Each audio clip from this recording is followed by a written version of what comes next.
J'espère que vous allez bien, j'espère que vous vous portez bien.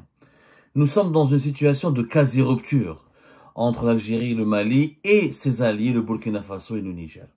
Les attaques récentes, l'affaire du drone qui a été abattu par l'armée algérienne le 1er avril dernier a donné naissance à une crise inédite sur le continent africain, en tout cas dans la région du Sahel, cette région dans laquelle l'Algérie a toujours joué un rôle pivot, un rôle extrêmement positif, et dans laquelle l'Algérie a toujours été saluée comme étant un acteur positif, l'arbitre, le médiateur respecté, respectable et très crédible. Ce n'est plus le cas aujourd'hui. Maintenant, l'Algérie est accusée d'être exportateur de terrorisme, parrain de terrorisme international ou du terrorisme régional, acteur de déstabilisation dans la région, pour reprendre les termes des attaques et des communiqués qui ont été publiés à la fois par le gouvernement de transition malien ou par l'alliance ou par les chefs d'État de l'alliance des États du Sahel, où l'Algérie est accusée, je le rappelle, d'être un pays irresponsable, un régime irresponsable qui soutient le terrorisme, qui parraine le terrorisme et qui menace la stabilité de la région. Jamais l'Algérie n'a été aussi gravement salie, aussi gravement accusée, aussi gravement mise en cause. C'est du jamais vu. Il faut absolument lire les communiqués des deux chefs, les deux communiqués à la fois du gouvernement malien et de la Confédération de l'Alliance des États du Sahel. On parle tout simplement d'une exportateur du terrorisme, parrain du terrorisme. C'est tout simplement très dur pour un pays comme l'Algérie qui a sacrifié des milliers de personnes dans sa lutte contre le terrorisme durant la décennie noire. Les accusations sont-elles justes ou injustes, au-delà de la véracité ou pas? Déjà, nous sommes dans la gravité du conflit diplomatique maintenant qui oppose l'Algérie à ses voisins du Sahel, mérite une réflexion, mérite quelques clarifications, mérite des éclaircissements. Et moi, je suis vraiment choqué je pense que beaucoup d'Algériens et d'Algériens sont choqués par la situation actuelle, parce qu'on n'a jamais eu une conjoncture similaire à celle que nous vivons aujourd'hui. Des crises, on a l'habitude d'avoir des crises avec le Maroc, mais avec les pays voisins comme le Mali et le Niger, avec des partenaires aussi importants comme la France et l'Espagne. Et c'est des crises qui durent. Avec le Mali, ça dure depuis 2023, je rappelle. Avec le Niger, ça dure aussi depuis pratiquement 2023. Et maintenant, c'est l'Alliance des États du Sahel. Maintenant, c'est le Burkina Faso, le Mali et le Niger. Avec la France, ça a duré 8 mois. Avec l'Espagne, ça a duré 2 ans. Mais concentrons-nous sur le problème des États du Sahel, qui étaient des pays voisins, des pays importants. Et historiquement, ils sont devenus d'ailleurs, il faut savoir qu'historiquement, ces pays étaient indépendants avant l'Algérie. Le Mali a été indépendant depuis 1960. Le Niger est indépendant depuis 1958. Le Burkina Faso est indépendant ensuite depuis 1958. Des indépendances relatives, puisqu'ils ont été souvent inféodés à la France-Afrique, il y a eu beaucoup de coups d'État, ils ont des histoires complètement troublantes, très turbulentes, il y a eu des turbulences politiques tout au long de l'histoire de ces deux pays, mais notamment le Niger et le Mali, avec lesquels nous partageons plus de 2200 km, 1400 km avec le Mali, presque 1000 km avec le Niger. Ce sont des pays très importants, puisque l'indépendance de l'Algérie s'est jouée avec des actions de soutien à la guerre de libération nationale qui ont été menées depuis le Mali, depuis le Niger, notamment depuis le Mali. Le Mali et l'Algérie partagent une histoire extrêmement importante. Ce sont des pays dynamiques sur le plan démographique. C'est des pays de 26, 27 à 28 millions d'habitants pour le Niger et pour le Mali. Ce sont des pays qui ont de longues frontières avec l'Algérie. C'est des pays où il y a une grande communauté malienne en Algérie, il y a une grande communauté nigérienne en Algérie. La majorité d'ailleurs on n'a pas des chiffres précis, mais il y a des milliers de migrants subsahariens qui viennent du Mali et du Niger, qui vivent en Algérie. Souvent ils sont très expulsés, mais beaucoup d'autres sont installés, notamment dans les wilayas du sud du pays, à la wilaya d'Adra, les wilayas Ain Salah, les nouvelles wilayas de Ingizem, etc. Les régions de l'extrême sud du pays, les communautés maliennes et les communautés nigériennes sont extrêmement bien implantées. Et on a des relations historiques avec les Maliens et les Nigériens qui ont contribué à l'agriculture du Saharienne, à la construction de plusieurs chantiers dans les wilayas de Tamanrasset, dans les wilayas de Dadrar, d'Elizi. Donc il y a des liens humains aussi important avec les Maliens et les Nigériens, notamment au niveau du sud du pays, l'extrême sud du pays, et dans le nord, ils sont très présents. Il y a beaucoup de chantiers de BTP, de fermes agricoles, à partir des hauts plateaux jusqu'au dans les villes du grand nord du pays, où les Algériens et les Algériens se sont habitués à la présence, à l'implantation sur notre territoire de ces communautés. Bon, malheureusement, ils sont mal accueillis, maltraités. Souvent, il y a des opérations d'expulsion très musclées, mais non déplaise à ces, plutôt non, en dépit, voilà, en dépit de tous ces incidents, il y a des relations historiques, des relations économiques, des relations politiques et diplomatiques où l'Algérie n'a jamais eu de problème. Elle a toujours été respectée, extrêmement bien respectée, et elle a toujours été considérée comme le protecteur, le bon arbitre, le médiateur quand il y a des crises internes. Alors maintenant, le problème, pourquoi en ce moment les tensions sont devenues invivables et nous sommes dans une situation, nous sommes au bord de la rupture. Comment on en est arrivé jusque-là? Le problème, c'est les Touaregs. Il y a le problème Touareg dont on ne parle pas, qui est un problème tabou. Pourquoi? Parce que les Touaregs, le peuple Touareg, les Touaregs ont une bonne image dans les médias. Ils ont une image avec le tourisme saharien, avec les safaris dans le désert, peuple gentil du désert, peuple accueillant, le tourisme international fantasme sur les Touaregs. Les Touaregs, ils ont une réputation de carte postale. Voilà. Mais derrière cette carte postale, il y a des réalités politiques et des réalités sociales et des réalités sécuritaires extrêmement complexes. Les Touaregs causent problème, ou souffrent des problèmes à la fois. Ils sont à la fois victimes et coupables depuis les années bien avant les indépendances. Il y a eu plusieurs rébellions Touaregs au Mali et au Niger. Je m'explique. Les Touaregs, c'est un peuple très compliqué puisque c'est un assemblage de tribus et de comment dirais-je, de castes, et le fonctionnement de la société touareg est très compliqué, puisqu'il y a des castes, il y a des hiérarchies. Il y a les Touaregs purs, qui sont les tribus nobles. Il y a les Touaregs qui sont moins nobles, on les appelle les tribus vassales. Il y a les Touaregs qui sont descendants d'esclaves, des esclaves noirs, qui ont été traités comme qui ont été les esclaves des tribus Touaregs nobles, et qui ont, avec l'émancipation à la fin de l'esclavage, ont constitué, se sont métissés, se sont mélangés avec les Touaregs, font partie maintenant de la société Touareg ou des peuples Touaregs. Donc on parle des Touaregs au pluriel. Pourquoi on parle des Touaregs au pluriel? Parce qu'il y a plusieurs types de Touaregs, il y a plusieurs tribus de Touaregs. Il y a ensuite les Touaregs qui sont issus de métissage avec d'autres populations africaines, comme les Songhai, comme les Peuls, comme les Haoussa. Il y a d'ailleurs les tribus Touaregs, par exemple, vous avez des esclaves, des descendants d'esclaves de Haoussa, des descendants d'esclaves de Songhai, parce que les tribus Touaregs pratiquaient beaucoup l'esclavage et revendaient des esclaves qui venaient de l'Afrique noire, de l'Afrique subsaharienne. Donc, c'est un peuple berbère qui est c'est un peuple, des populations berbères, mais à la fois très mélangées. Ils ont une histoire commune et douloureuse avec les subsahariens et l'Afrique noire. Et dans dans l'esprit de beaucoup de Maliens, de Nigériens, de Burkinabés, il y a toujours dans la mémoire collective de ces sociétés, chez les Peuls, chez les Bambara, chez les Haoussa, l'image du Tergui, des Touaregs esclavagistes. Et les rapports n'ont jamais été pacifiques. Les rapports n'ont jamais été pacifiques. En plus, les Touaregs se sont mélangés avec les Arabes. Il y a des Arabes maintenant qui habitent le Sahel. Il y a des tribus arabes. Il n'y a pas que des tribus Touaregs. Donc il y a plusieurs castes. Il y a plusieurs types. Il y a des Touaregs qui ont la peau claire. Il y a des Touaregs qui ont la peau noire. Il y en a qui sont métis. C'est extrêmement compliqué. C'est une société très compliquée sur laquelle on ne sait pas beaucoup de choses parce que son histoire, sa culture, sa géographie n'est pas suffisamment bien enseignée dans les écoles et dans les universités algériennes. Donc, le Touareg, il y a eu plusieurs rébellions. La première rébellion avant les indépendances, 1916-1917. Deuxième rébellion juste après l'indépendance du Mali, 1963-1964. Troisième rébellion durant les années 90-96. Quatrième rébellion en 2006 au Mali. Et cinquième rébellion entre 2007 et 2009 au Mali et au Niger.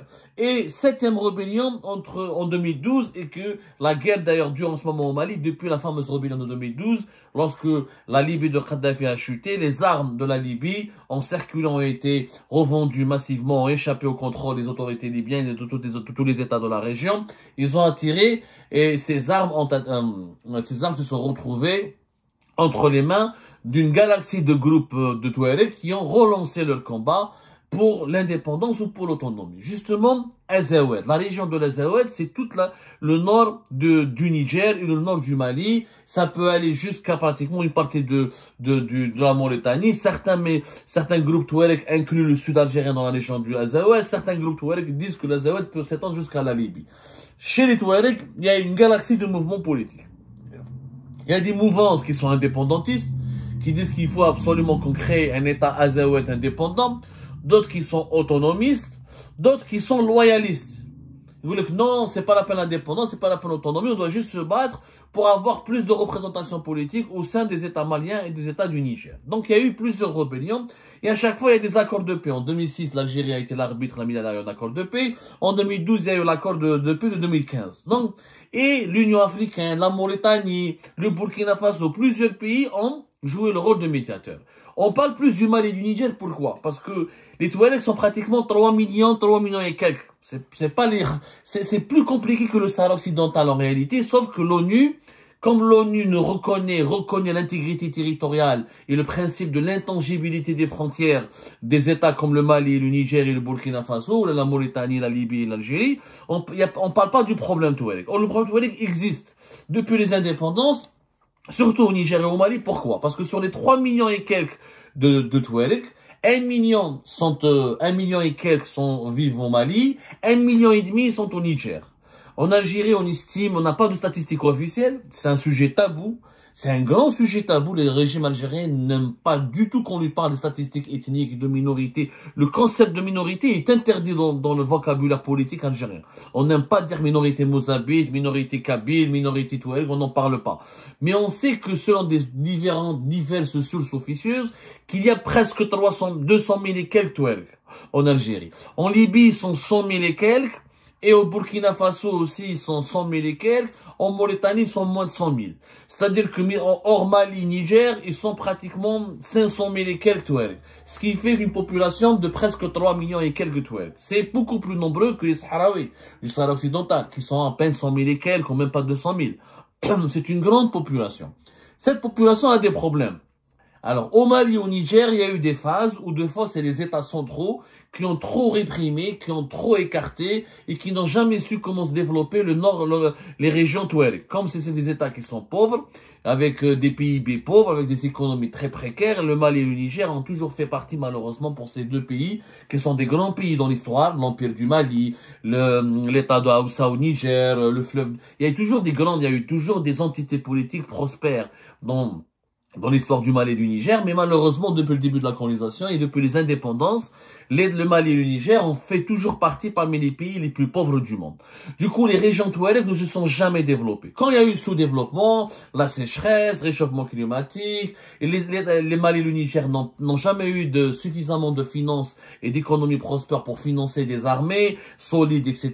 Donc, il y a le trafic d'armes, trafic de migrants, trafic d'esclaves, encore qui subsistaient, trafic de drogue. Les régions du nord du Mali et du nord du Niger sont devenues, en quelque sorte, des foyers d'insécurité, de criminalité, etc. Et la pauvreté, les problèmes de précarité, les Touaregs qui étaient des nomades, mais à cause du réchauffement climatique, la dureté des déserts, ils se sont devenus sédentaires autour de villes comme Kidal, comme Agadez au Niger, Tinzaouaten au Mali ou Kidal au Mali, Gao, Tombouctou. Donc, les besoins de la population touareg sont devenus importants. Ils en ont eu marre de cette pauvreté, de cette discrimination, et souvent ils ont fait de rébellions armées. Sauf que les Touaregs ne sont pas d'accord avec eux. On ne sait pas ce que pensent réellement les Touaregs. Parce que il y a une coordination des mouvements. Par exemple, depuis 2012, il y a la coordination des mouvements de l'Azawad qui a été créée en 2014. Cette coordination, il y a différents mouvements. Il y a le mouvement national pour la libération de l'Azawad. Il y a le Haut Conseil pour l'unité de l'Azawad. Il y a le mouvement arabe de l'Azawad. Il y a la coalition du peuple pour l'Azawad. Il y a ensuite la coordination des mouvements et fronts patriotiques de résistance. Il y a le Front populaire de l'Azawad. Il y a plusieurs mouvements. Et chaque mouvement a des positions politiques différentes. Il y en a qui sont pour l'indépendance, il y en a qui sont pour l'autonomie, il y en a qui sont pour au contraire, pour quelque sorte une négociation, un rapport de force avec l'État malien pour avoir plus de représentativité. Au Niger, c'est différent. Pourquoi au Niger? Parce qu'au Niger, lorsqu'il y a eu la guerre de 2006 à 2009, le Niger, il a mis en place, parce qu'il y a l'uranium au nord du Niger, donc la France a toujours aidé à sécuriser la région du nord du pays parce qu'il y a des mines d'uranium importantes. Donc il y a eu une sécurité plus importante qu'au nord du Mali, de la présence militaire ancienne au Niger. Et le Niger, les autorités nigériennes ont intégré, ont mis en place un processus de négociation dès 2009-2010 avec les Touaregs pour les intégrer dans la vie politique, pour les intégrer au sein de l'armée, pour les intégrer au sein des institutions de l'État du Niger. Le Niger, il a mis en place une haute autorité de la réconciliation de la paix. Auparavant, il y avait une haute autorité de la réconciliation nationale et de la consolidation de la démocratie qui a été créée en 2010. Auparavant, il y avait le Haut Commissariat à la réconciliation, à la restauration de la paix qui a été créé en 1994. Il y a eu des instances de dialogue avec les dignitaires Touaregs, ce qui fait que les Touaregs au Niger se sentaient moins discriminés, moins réprimés, moins persécutés. Au Mali, non. Le dialogue avec les autorités centrales maliennes n'avait pas abouti et les grandes villes du Mali, de Kidal, de Tinzaouaté, de Gao, de Tombouctou, continuent à souffrir de plusieurs problèmes politiques et de plusieurs problèmes socio-économiques. Du coup, la rébellion armée au Mali, elle est plus puissante qu'au Niger. Et malheureusement, au Mali, il y avait les groupes depuis 2012. En plus des rébellions Touaregs, il y a des Touaregs qui se sont islamisés. Il y a des groupes armés terroristes, Ansar ad-Din, le Moujaou, ensuite Al-Qaïda, elle a développé une antenne locale, l'État islamique Daesh. Et ensuite, ils ont commencé à s'étendre jusqu'au Niger et jusqu'au Burkina Faso. C'est pour ça qu'à partir de 2020, il y a eu des coups d'État entre 2020 et 2023. Jusqu'à pratiquement le dernier coup d'État, il était au Niger. Il y a eu des coups d'État successifs. Pour les militaires de ces trois pays, ils en ont eu marre. Ils en ont eu marre. De 2020-2023, plusieurs coups d'État. Le dernier était au Niger le 26 juillet 2023. Les militaires de ces trois pays ont repris le pouvoir. Ils ont décidé d'instaurer des gouvernements de transition, mais sous la coupe des militaires. Pourquoi? Parce que jusqu'au début des années 2020, à la fin de l'année 2019, les groupes armés terroristes sont devenus trop puissants, bien armés, bien financés, plus les rebelles Touaregs qui ont commencé à s'armer ici. Il y avait des alliances entre certaines tribus Touaregs avec certains groupes terroristes, et l'existence du Mali, du Niger et du Burkina Faso était tout simplement menacée. La France, l'armée française n'était pas clairement inefficace, la présence militaire française n'a pas apporté ses fruits, les militaires de ces trois pays, ils en ont eu marre. Ils ont fait des coups d'État et se sont tournés vers la Russie. Ils ont conclu en 2022, en 2021, en 2023, des accords militaires avec la Russie. La Russie est devenue, elle a remplacé, la France a été éjectée par les nouveaux dirigeants du Mali, du Niger et de Burkina Faso. Ces trois pays ont décidé de créer une confédération commune. Au départ, ça s'appelait l'Alliance des États du Sahel. L'Alliance des États du Sahel, c'était une juste alliance, ça a été créée en septembre 2023. Ensuite, ils ont quitté la CEDEAO, qui est l'organisation régionale auquel appartenaient le Mali, le Niger et le Burkina Faso pendant de longues décennies. Ils ont décidé de la quitter exactement à partir de 2024, voire début de l'année 2025, le divorce est complètement consommé. Et en juillet 2024, c'est devenu une confédération. Ces trois pays ont décidé de s'unir. Et l'idée leur a été insufflée quelque part par les Russes.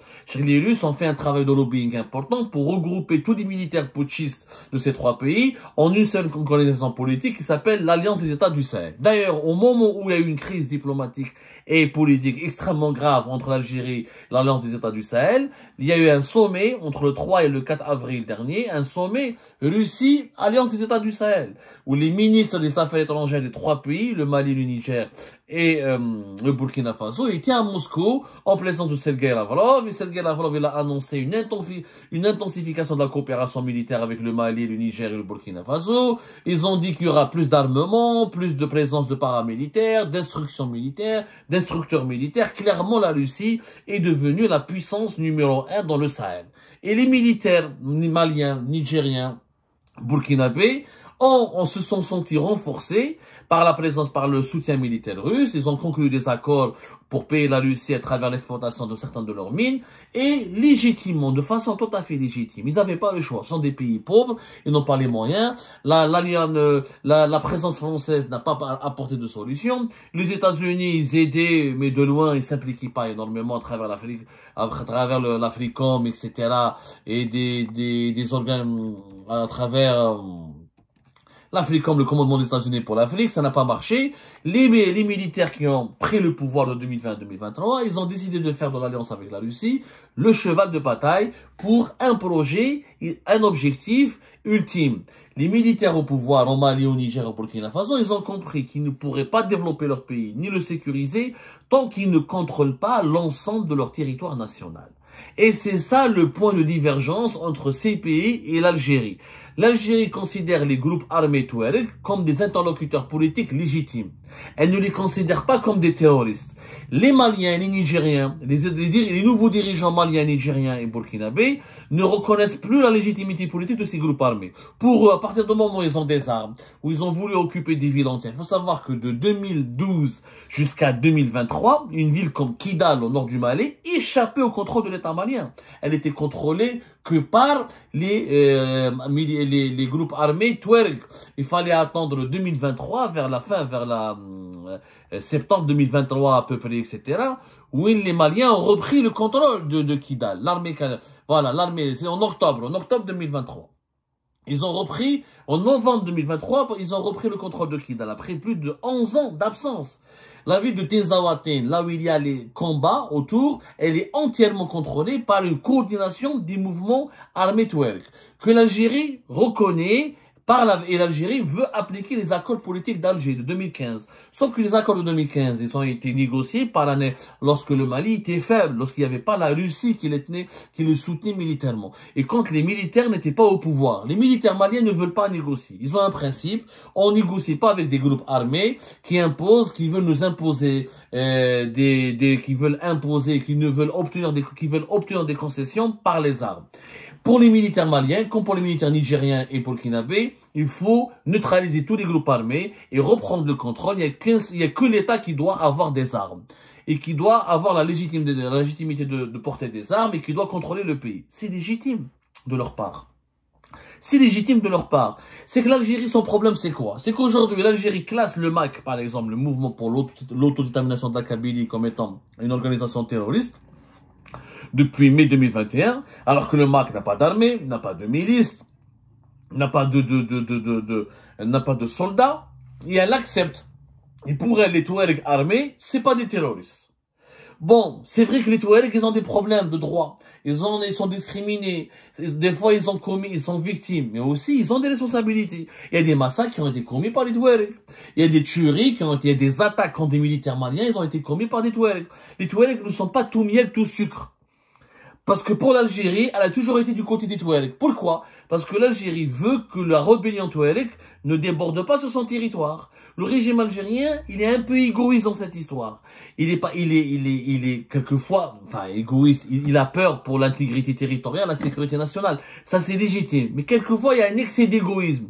L'Algérie, elle a peur que des Touaregs algériens commencent à avoir des idées séparatistes et commencent à vouloir prendre les armes pour rejoindre leurs frères et leurs sœurs dans les mouvements séparatistes au nord du Mali. Donc, le régime algérien veut quoi? Il dit quoi? Il dit que je préfère que la guerre soit au nord du Mali qu'au sud de l'Algérie. C'est égoïste, c'est compréhensible, mais à un moment donné, on ne peut pas se contenter, on ne peut pas obliger un pays voisin à abriter ou à concentrer tous les foyers de tension sur son territoire, juste pour protéger notre territoire. L'Algérie, sa grande crainte, c'est que la contagion séparatiste touareg déborde sur son territoire et va contaminer jusqu'aux populations touareg.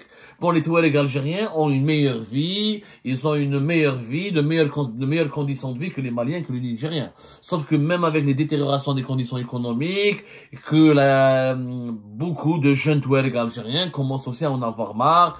Bon, dans les villes, on ne vit pas, quand ils voient comment Alger, il y a la vie, comment elle est très belle à Alger par rapport à Tamanrasset. Il n'y a pas de comparaison entre Alger, Blida et Tamanrasset, Ain Gizem, Élysée, ou la Ain Saleh, ou la Tinzawatin l'Algérienne, etc. Il y a beaucoup de difficultés. L'Algérie est un pays riche. Et les Touaregs ne profitent pas aussi des richesses de l'Algérie. Ceci dit, jusqu'à aujourd'hui, il y a un développement local important, il y a des infrastructures qui se développent, il y a des routes, et la situation des Touaregs algériens est nettement meilleure, 1000 fois meilleure que les Touaregs maliens ou nigériens. Sauf que la tentation séparatiste fait peur au pouvoir algérien.